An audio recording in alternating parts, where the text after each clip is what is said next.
Shalom, selamat pagi Bapak Ibu saya yang diberkati oleh Tuhan. Mari kita persiapkan setiap hati kita pada pagi hari ini untuk kita hampiri tahta akan hadirat Tuhan. Kita mau bawa setiap hati kita mendekat selalu kepadanya pagi hari ini. Terima kasih Tuhan. Bawa daku mendekat padamu, tinggal di dalammu, menikmati anugerah kasih-Mu, hidup dalam rencana-Mu. Bawa daku mendekat padamu, tinggal di dalamku, menikmati anugerah kasih-Mu, hidup dalam kehendak-Mu. Ku tak ingin jauh dari-Mu Tuhan, bawaku mendekat kediaman-Mu, biarkanlah Roh-Mu tinggal di dalamku, di bait suci-Mu. Terima kasih Tuhan. Bawa daku mendekat padamu, tinggal di dalam-Mu, menikmati anugerah kasih-Mu, hidup dalam kehendak-Mu. Bawa daku mendekat padamu, tinggal di dalam-Mu, menikmati anugerah kasih-Mu, hidup dalam kehendak-Mu. Ku tak ingin jauh dari-Mu Tuhan, bawaku mendekat kediaman-Mu, biarkanlah Roh-Mu tinggal di dalamku, di bait suci-Mu. Ku tak ingin jauh dari-Mu Tuhan, bawaku mendekat kediaman-Mu, biarkanlah Roh-Mu tinggal di dalamku, di bait suci-Mu. Ku tak ingin jauh dari-Mu Tuhan, bawaku mendekat kediaman-Mu, biarkanlah Roh-Mu tinggal di dalamku, di bait suci-Mu, di bait suci-Mu, di bait suci-Mu. Bawa kami Tuhan masuk hadirat-Mu, mendekat padamu. Haleluya, biar kami temukan wajah-Mu, biar kami temukan mujizat-Mu Tuhan. Haleluya, Yesus, kami bersyukur, kami bersyukur Bapa, punya Allah seperti-Mu, tak pernah tinggalkan hidup kami. Kau selalu sanggup menolong kami, Kau tunjukkan kasih setia-Mu bagi setiap kami Tuhan. Haleluya. Terima kasih Bapakku, segala pujian bagi-Mu, hormat syukur kami naikkan hanya pada-Mu Tuhan, hanya pada-Mu Tuhan. Kami tak ingin jauh dari-Mu, kami tak ingin jauh dari-Mu, kami ingin berada di dekat-Mu selalu. Haleluya. Terima kasih Tuhan. Haleluya. Ku tak ingin jauh dari-Mu Tuhan, bawaku mendekat kediaman-Mu, biarkanlah Roh-Mu tinggal di dalamku, di bait suci-Mu. Ku tak ingin jauh dari-Mu Tuhan, bawaku mendekat kediaman-Mu, biarkanlah Roh-Mu tinggal di dalamku, di bait suci-Mu, di bait suci-Mu, di bait suci-Mu. Bahwa kami terus mendekat dalam hadirat-Mu Tuhan. Kami rindu pagi hari ini, kami merenungkan bersama akan kebenaran-Mu Tuhan. Kami yakin percaya kebenaran-Mu akan menguatkan setiap hidup kami. Urapi hamba-Mu yang menyampaikannya Tuhan, di dalam nama Yesus, haleluya, amin. Shalom Bapak Ibu yang dikasihi Tuhan. Pagi hari ini kita mau sama-sama belajar bagaimana kriteria mempelai Kristus. Di dalam Matius 25, Tuhan memberikan perumpamaan bahwa mempelai Kristus itu seperti 10 gadis yang mengambil pelitanya dan pergi menyongsong mempelai laki-laki.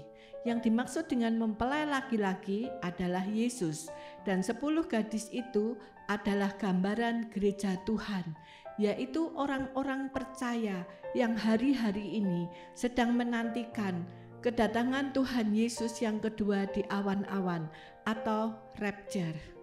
Nah, Bapak Ibu yang dikasihi oleh Tuhan, di ayat 2 Tuhan mengatakan 5 diantaranya bodoh dan 5 bijaksana.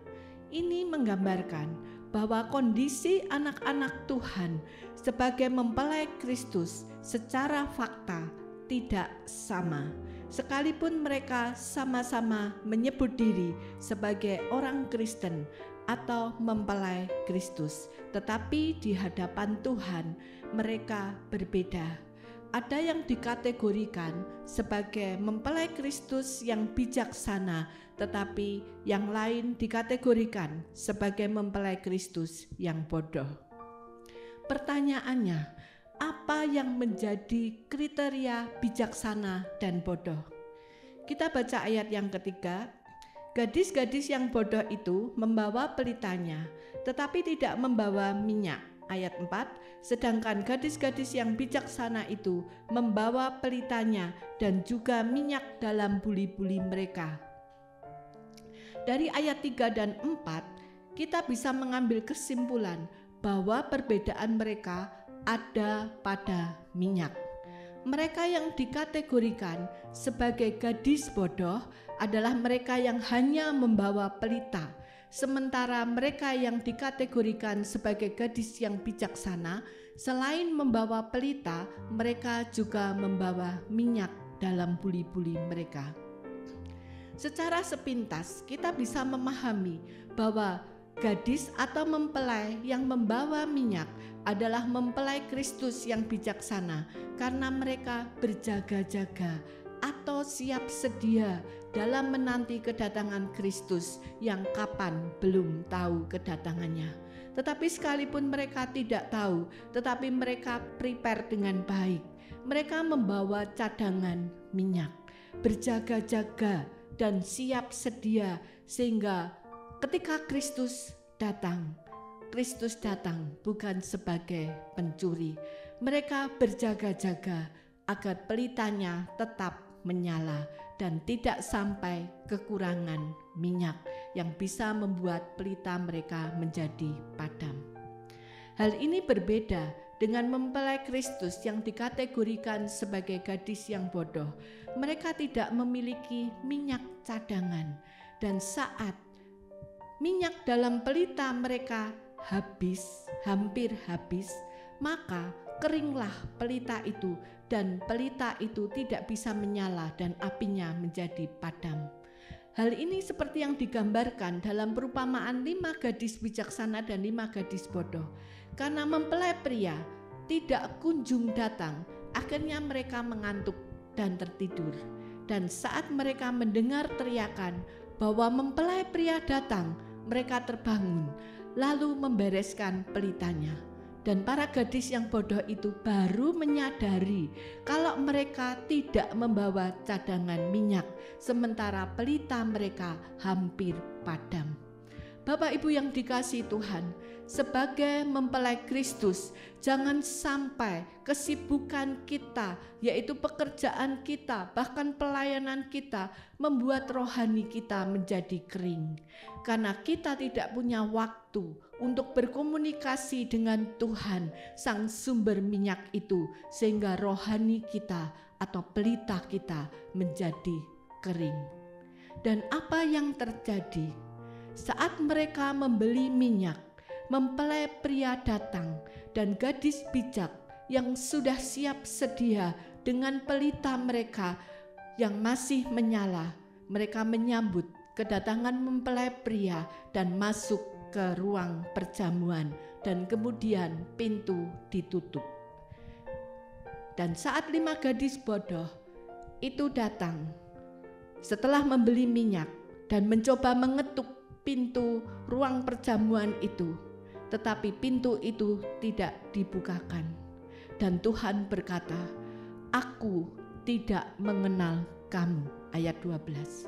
Bapak Ibu Saudara yang dikasihi Tuhan, perumpamaan ini sangat menarik untuk dibahas. Sesungguhnya apa yang dimaksud dengan pelita dan minyak dalam perumpamaan ini? Pelita adalah wadah atau tempat agar api itu bisa menyala dan menerangi kegelapan. Dalam hal ini, pelita berbicara tentang kehidupan orang-orang Kristen sebagai wadah agar api Tuhan bisa menyala menerangi kegelapan dunia. Api berbicara tentang firman Tuhan. Yeremia 23 ayat 29a berkata, "Bukankah firman-Ku seperti api, demikianlah firman Tuhan." Jadi api di sini melambangkan firman Tuhan. Dan ini merupakan salah satu persyaratan sebagai mempelai Kristus, bahwa firman Tuhan dalam hidup kita harus terus menyala, tidak boleh padam, supaya sinar kemuliaan Tuhan memancar di dalam kehidupan kita dan kita bisa menjadi terang dunia. Siapkah kita memberikan hidup kita untuk Tuhan, dipakai sebagai wadah kemuliaannya untuk memancarkan terang Kristus bagi dunia, sehingga kita bisa menjadi surat Kristus yang terbuka, yang dibaca oleh semua orang. Karena itu Bapak Ibu Saudara yang dikasihi Tuhan, kita harus penuh dengan firman Tuhan. Kita harus membaca dan mempelajari Alkitab setiap hari. Ada orang yang berkata, bukankah keselamatan itu gratis? Keselamatan itu hanya berdasarkan kasih karunia. Memang betul Bapak Ibu, bahwa keselamatan itu berdasarkan kasih karunia. Keselamatan itu gratis. Tetapi Bapak Ibu, ketika Tuhan sudah mengerjakan keselamatan yang Tuhan berikan kepada kita, sampai Dia harus berinkarnasi menjadi manusia, menjalani via dolorosa dan mati di atas kayu salib untuk menebus dosa kita, supaya kita memperoleh keselamatan. Tetapi kalau kita tidak meresponi apa yang sudah Tuhan kerjakan, adakah keselamatan itu kita terima? Sejujurnya, bagian kita dari manusia adalah meresponi apa yang sudah Tuhan kerjakan di dalam kehidupan kita. Tanpa respon yang kita berikan, maka keselamatan yang Yesus berikan kepada kita menjadi sia-sia. Sebagai contoh, seorang pria ketika dia berinisiatif membelikan sebuah rumah untuk kekasihnya, tetapi karena kekasihnya tidak merespon dan tidak mau tinggal di rumah itu, maka pemberian pria itu menjadi sia-sia. Demikian juga halnya dengan keselamatan. Karena itu kalau kita mau menjadi mempelai Kristus, kita harus meresponi panggilan Tuhan, memahami dan mengerti isi hati Tuhan. Sebab kalau kita tidak memahami apa yang Tuhan mau, bagaimana kita bisa meresponi panggilannya? Apa yang Tuhan mau, semua sudah tertulis di Alkitab. Karena itu kita harus membaca dan memahami isi Alkitab, supaya api firman Tuhan bisa terus menyala dalam hidup kita. Sebab saat pelita itu padam, saudara tidak layak menjadi mempelainya. Seperti yang dikatakan dalam perumpamaan 5 gadis bodoh tadi, mereka sampai berusaha membeli minyak agar pelita mereka tidak padam. Ini menyatakan bahwa untuk menyambut mempelai pria atau Yesus, pelita kita tidak boleh padam. Firman Tuhan itu harus terpancar di dalam kehidupan kita. Kita harus penuh dengan firman, sebab kalau kita tidak penuh dengan firman, bagaimana kita bisa memancarkan firman di dalam kehidupan kita? Dan kita harus ingat juga bahwa firman itu adalah Yesus sendiri. Seperti yang dikatakan di Yohanes 1 ayat 14. Firman itu telah menjadi manusia dan diam di antara kita. Dan kita telah melihat kemuliaannya, yaitu kemuliaan yang diberikan kepadanya sebagai anak tunggal Bapa, penuh kasih karunia dan kebenaran. Jadi firman itu adalah Yesus sendiri. Artinya hidup kita harus dipenuhi oleh Yesus dan memancarkan Yesus. Atau dengan kata lain, kita seharusnya menjadi duplikat daripada Yesus. Oleh karena itu di 1 Yohanes 2 ayat 6 dikatakan bahwa barang siapa mengatakan bahwa ia ada di dalam Dia, ia wajib hidup sama seperti Kristus telah hidup. Wajib hidup sama seperti Kristus telah hidup, artinya menjadi duplikat daripada Kristus. Yang ketiga, minyak berbicara tentang Roh Kudus atau pengurapan. Api dalam pelita memerlukan minyak, artinya kita juga memerlukan Roh Kudus sebagai bahan bakar atau kekuatan agar pelita kita tetap menyala. Seperti Daud yang selalu berhasil dalam peperangan melawan musuhnya karena dia penuh dengan pengurapan Tuhan. Mazmur 89 ayat 20 berkata, "Aku telah mendapat Daud, hambaku, aku telah mengurapinya dengan minyakku yang kudus." Jadi minyak berbicara tentang pengurapan. Pengurapan membuat saudara menang melawan roh-roh yang ada di dunia. Pengurapan memberikan saudara kuasa untuk hidup dalam kemenangan. Itu sebabnya saudara harus menjaga minyak saudara, sehingga saudara selalu dipenuhi oleh Roh Kudus dan minta pengurapan yang baru. Sebab Roh Kudus akan membuat api atau firman Tuhan itu terus menyala dalam hidup kita. Sebab jika pelita saudara padam, saudara tidak memiliki api yang menyala, maka pelita itu menjadi tidak berfungsi. Demikian juga dengan hidup kita. Jika Kristus tidak terpancar di dalam kehidupan saudara, maka hidup kita menjadi sia-sia dan tidak berfungsi bagi kerajaan Allah. Karena itu saudara, kita harus pandai memilih dan menentukan dengan siapa kita akan bergaul. Karena pergaulan kita juga menentukan minyak yang ada di dalam kehidupan kita.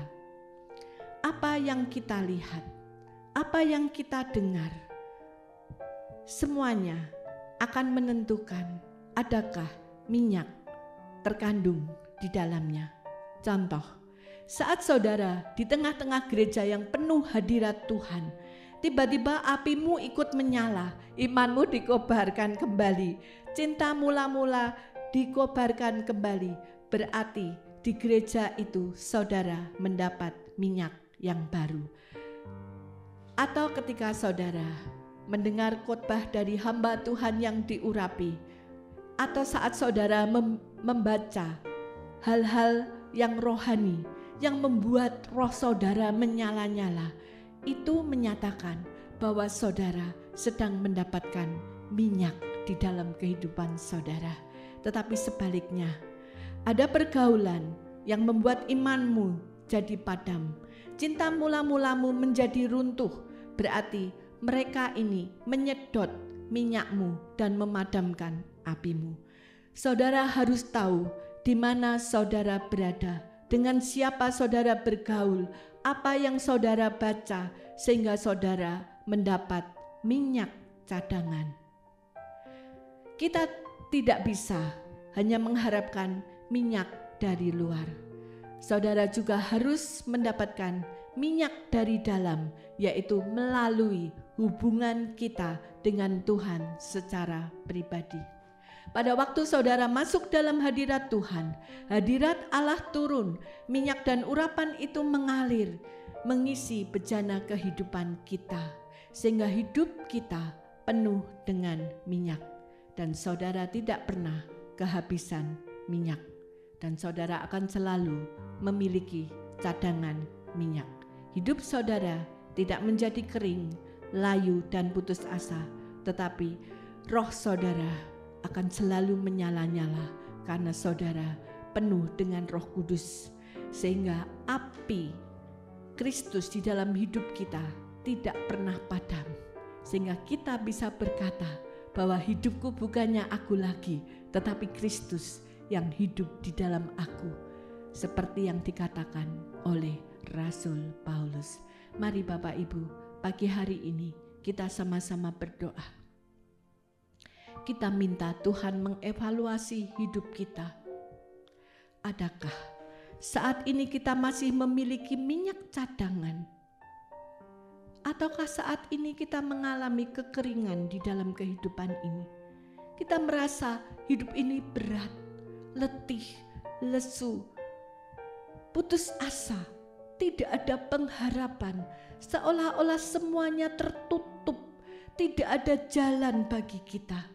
Tetapi ingatlah saudara, bahwa Tuhan sanggup menyelesaikan setiap persoalanmu. Jadilah gadis-gadis yang bijaksana, gadis-gadis yang senantiasa mempersiapkan hidupnya untuk Tuhan.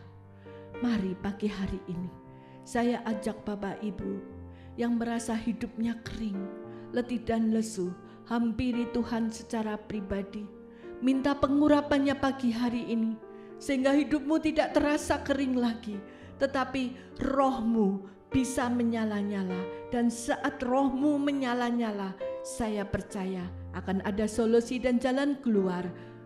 sehingga Engkau bisa menyelesaikan masalah demi masalah dengan penuh kemenangan seperti Daud yang diurapi oleh Tuhan. Pagi hari ini Tuhan, tumpangkan tangan-Mu yang penuh kuasa kepada setiap anak-anak-Mu yang mendengarkan firman Tuhan pada pagi hari ini. Kami percaya saat Engkau mengurapi mereka, saat ada minyak baru di dalam kehidupan mereka tidak menjadi kering, tapi hidup mereka akan penuh dengan Roh Kudus. Hidup mereka akan menyala-nyala di dalam Tuhan, karena di dalam Tuhan selalu ada solusi dan jalan keluar. Terima kasih Bapa, di dalam nama Tuhan Yesus kami berdoa dan mengucap syukur. Haleluya, amin.